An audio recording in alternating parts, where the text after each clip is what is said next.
And alam ko na a lot of, like, it's so hard accounting and yung Harlequin that time. And I remember you were always sick that time, and I was so worried for you.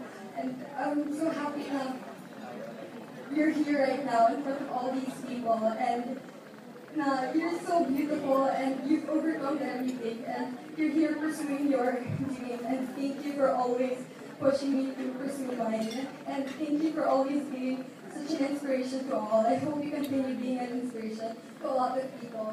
And sana you don't forget to always take care of yourself. And madami nagmamahal sa'yo. And I'm one of those people. And I love you. Have a great day. Thank you very much, Jillian Aliman. Next up, we have Cora Waddell.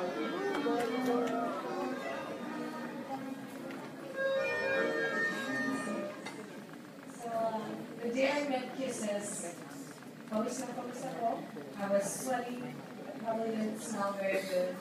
And the first time she saw me, she kissed my sweaty face. At hiyang-hiya ako, I'm not used to affection, lalo na from a girl. And then I realized, this girl is full of love. She has so much love to give. And then the day I said goodbye to Kisses, and natapos yung season nila, naubos yung season namin, binigay niya sa akin. She gave me so much love. When we said goodbye, then I realized, oh my gosh, I'm actually going to miss somebody. I'm going to miss this girl. And then nung bumalik siya, that's when I fell in love with her. I fell in love with her personality, her strength. She's full of surprises. When I first met her, I said, my looks will deceive you. Pero it was Kisses' looks who deceived me. So let's give it up to the girl that women look up to, the role model that will never fade. Now that you're a woman, Kisses, I'm so excited to see where you go. Because even as a young girl, you have already impressed us all.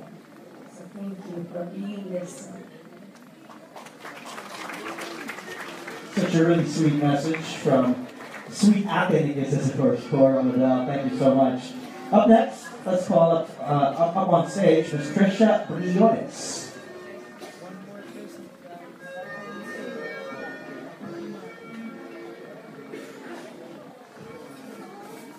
Let me just say happy 80th birthday, Jersey. I think these words can really express how happy I am and how proud I am as a friend. Thank you for letting me be a part of your life. You've been one of the best. Kung hindi mo alam, isa ka sa pinakamatalik kong kaibigan, and I feel honored to have a great friendship with a great person. I know you're still the person you know. Adi lang ako para sa inyo mo. Thankful ako kay nakilala ko ikaw. And I'm thankful that you stayed in my life. So it's my turn to prove na I'll stay by your side. I love you, Percy. We are so proud of you. I hope you'll have a wonderful journey with lots of adventures. I wish you the courage to grab all the opportunities to come by you. I wish you all the best. You will always be my past, present, and everyday friend. Happy 18th birthday, Percy. Thank you very much, Trisha. Next up, we have Keenan Borrado.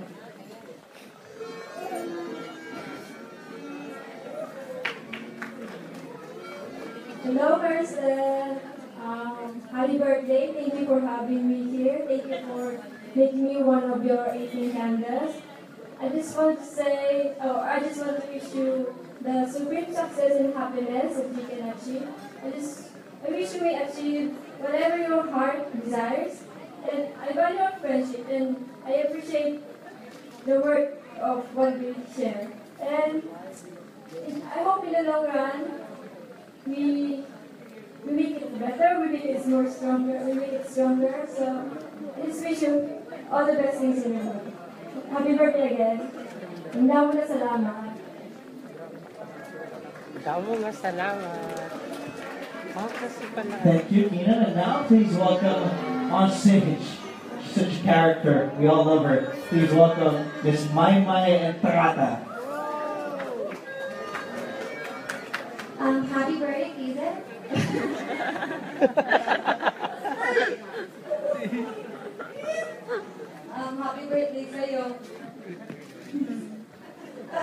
masasabi ko lang na, siguro i-share ko na lang sa inyo yung una ko siya nakita. Nung una ko siya nakita, nung una ko po siyang nakita, sinabi ko talaga, sobrang ganda mo! Gano'n talaga ako. Hindi ko po talaga kalain na magka-close kami kasi, ano po siya English man siya na time na yun. Tapos, habang tumatagal nagkikwento ko ako, nandun siya parati, sabi ko na siya, yeah! And then, pagkatapos po nun, habang tumatagal po nun, tumatawa siya, ganito pa po siya tumatawa. Pero habang tumatagal na kami magkakasama, wah! Ganito po siya tumawa, halos magdidikit siya sa floor. Pagkatapos po, hindi ko alam kung nahawa po ba siya sa akin. Pero, masaya ako na habang tumatagal, lalo ko siyang nakilala, lalo akong nagpamahal sa kanya. At talaga doon sa bahay ni Kuya, siya yung tinutuloy ko talaga na sobrang close ko na halos yung ano namin, yung atay magdadikit. Kasi mag-CR ako, maghintay sa siya doon. Manubuang mo siya. Uy, hindi ko ako ng ises na mag-sit-sit kami, ganito, ganyan. Kasi talaga totoo, hindi ako yung kagaya niya na sobrang clingy. Pero, nang dahil na ganito, kiss-kiss dito, parang tinuruan niya ako na mag-sweet din sa iba, mag-isama na through kisses, and then hugs, yeah. And then, basta yun na yun, mahal kita.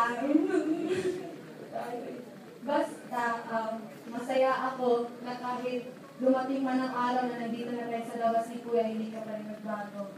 Hindi pa rin nawala yung friendship natin dalawa. Daming pagsubok sa ating friendship, pero nangingibabaw pa rin kung anong meron at nasimulan natin dalawa. Masasabi ko lang sa'yo na mahal kita because God loves you so much. At nandito lang ako parati, nag-iisa ako sa mga naniniwala sa kung anong meron ka. At ipag-pray ko talaga ng bonggang-bongga ang journey mo dahil alam ko marami ka pang mataas pa ang aabutin mo. I love you so much.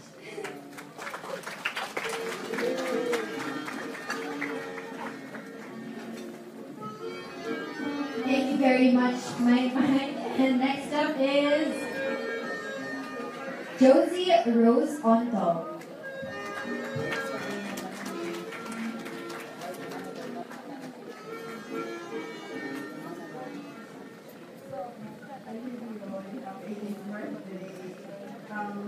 I wish you the courage to grab all the opportunities that will come by you. And I wish you the perseverance to live your life to the fullest. We are big family. We are so proud of you, and we always have your back. We love you. Thank you very much. It's Josie Rose. Next up, we have Rachel Ann Basas.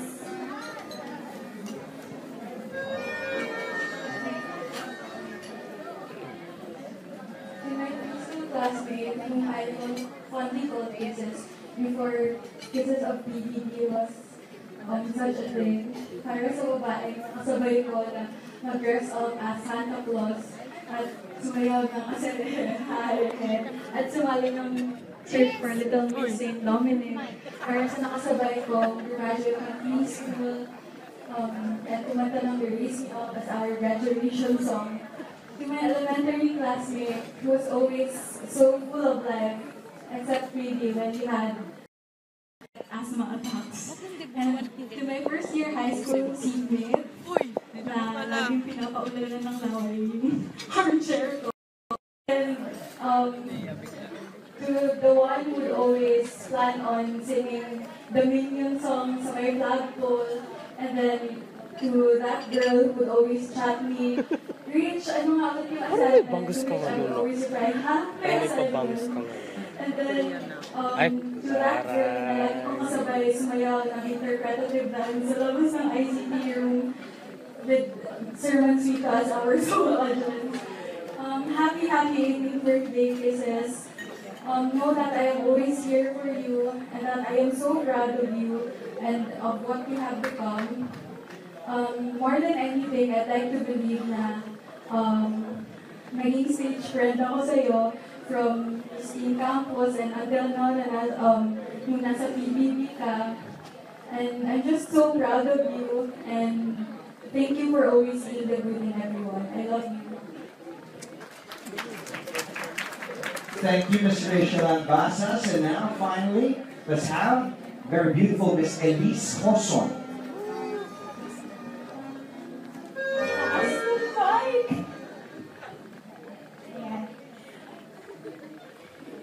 First of all, gusto ko mag-happy kisses. Sabi nila short message lang daw, pero okay lang kahit mag-call ako ng konti. Yung una ko kasing na-meet si Kisses is nung pumasok ako sa PBB bilang fairy godmother nila. Yung time na yun, ang instruction sa akin, mag-advise kasi may mga kanya-kanya insecurities daw about girls na teen housemates. And doon ko una nakita si Kisses. Siyempre, ang first impression ko sa kanya, very maganda, pero very guarded, very poised. Parang someone na kayang dalhin yung sarili na alone or with someone, pero more, parang kaya niya kahit mag-isa siya. And then the second time na pumasok ako sa PBB, doon ko siya mas nakilala. Kasi doon ko nakita na this time around, na mas naipakita na niya kung paano siya, yung totoong siya, na kahit goofy, kahit baliw, hindi na siya takot na magkamali. Dahil naipapakita niya yung totoong sarili niya. And doon ko din mas nalaman na we have so much more in common. And doon ko nalaman lahat ng mga pinagdadaanan mo and yung mga bagay na hindi mo masabi sa kahit kanino lang. Kaya I'm very happy na nakita ko yung growth mo inside the PBB house, even though hindi ka pa 18 noon.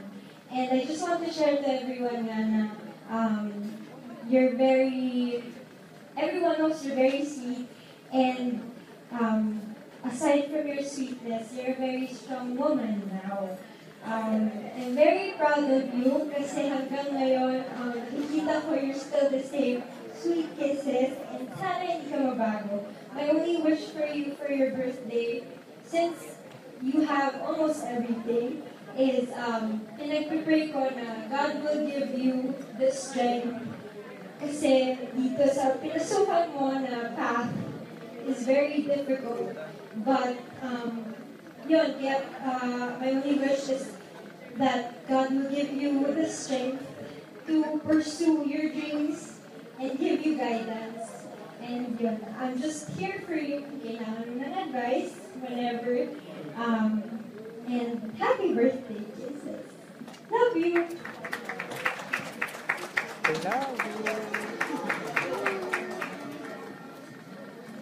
Thank you very much, Elise, and to all of our 9 candles. So once again, to all the ladies who brought out their candles, can we request everyone please come up on stage Okay lang for a naman, photo times 2 with naman. Kisses. Treasures. Oh, yeah. Yung cute. Teka lang ha. Sure.